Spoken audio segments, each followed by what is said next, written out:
ചക്കുവള്ളം ഗോപാല ശ്രീകൃഷ്ണസ്വാമി പ്രഭതൂക്ക് വരമരുളിയിടുന്ന പുണ്യമാർന്ന ഒരു സങ്കേതമാണ്. ഈ സങ്കേതത്തിൽ വ്യാഴാഴ്ച വൈകിട്ടാണ് ഈ ഗരുഡൻ ശ്രീകൃഷ്ണപരന്ത് ഇവിടെ എത്തിച്ചേർന്നത്.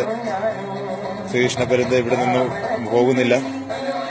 അദ്ദേഹം ഈ പരമമാർന്ന പുണ്യമാർന്ന ഈ സങ്കേതത്തിൽ അന്ന് നിൽക്കുകയാണ്.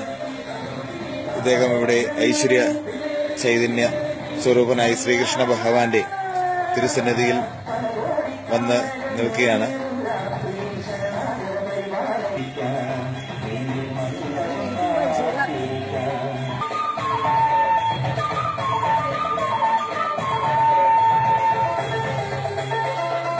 Ayun